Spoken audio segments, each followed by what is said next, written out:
last tooth on the upper right pulled. It got loose, and they decided they were going to pull it, and I guess they felt I didn't need it, and I'll have to replace it.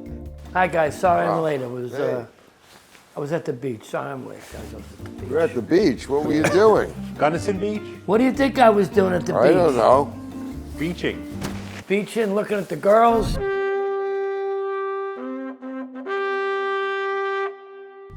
Who are you? Why are you here? I mean, This is where they sat me down. but I mean, like, what is your claim to fame? Well, I'm the official historian for the borough of Brooklyn, Yeah, which is actually not unique to Brooklyn, yeah. because by law, each of the 5 borough presidents must appoint a borough or a county historian. So I'm the one for Kings County. When Eric Adams became the borough president, he kept me on in the position, but I had no dealings with him at all. Good. And when he left, Good, then you ain't going to jail. Go ahead. it looks a little well done. No, it's perfect. Look at them. What are you talking about? Well done. It's perfect. Could we come to your house and pick on your chicken? Which mayor do you think would be the best, lover? Of the ones that are currently No, the running? ones you can remember. Like you What do I remember remember? Wagner? Best lover would have been Lindsay. Lindsay was tall, young, Handsome, nice Yale looking, graduate. handsome.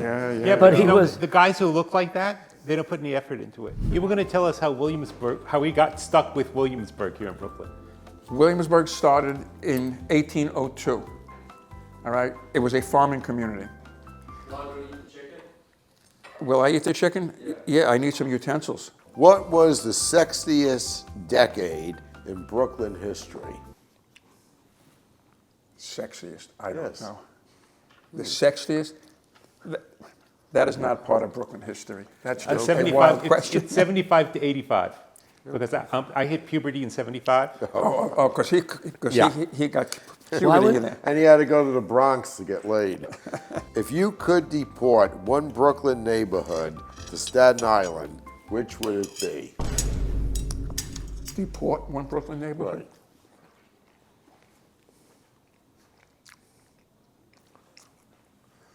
I wouldn't deport any Brooklyn neighborhood. None. He should be borough president. Would you A politician?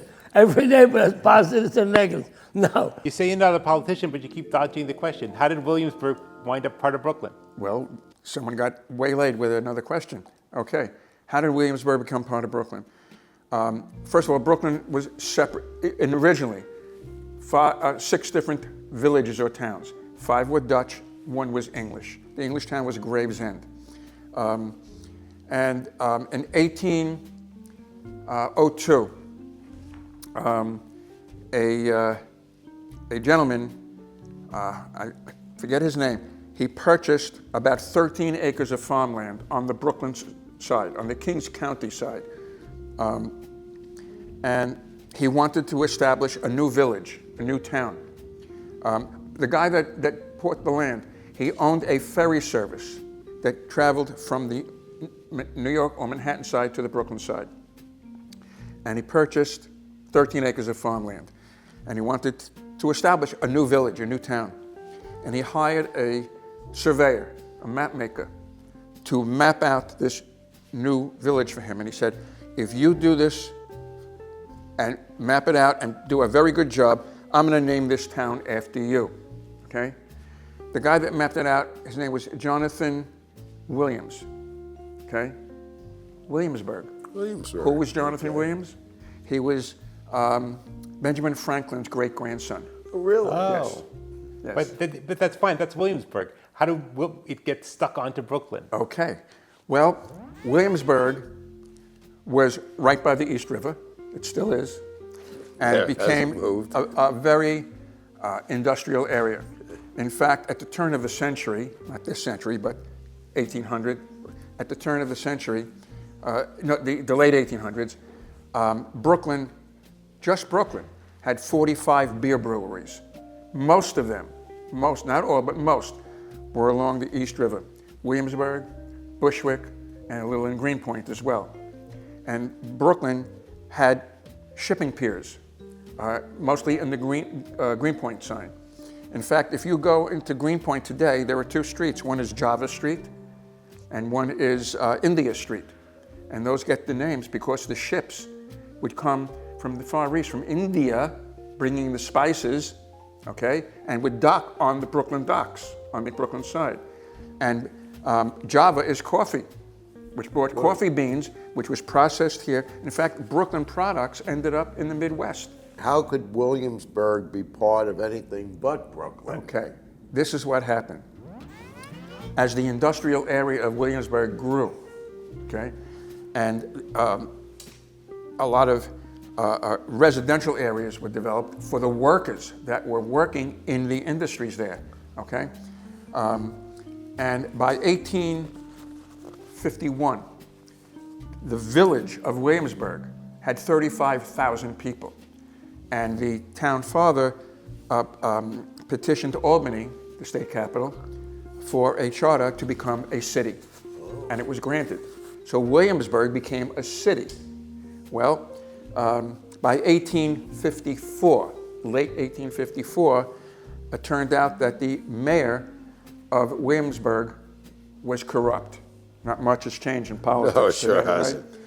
So the mayor of the city of Brooklyn said to the mayor of Williamsburg, listen, it's likely you're going to be indicted and you're going to lose your mayoralship. So we're going to annex the village of Williamsburg, the town of Bushwick, and Greenpoint into the city of Brooklyn.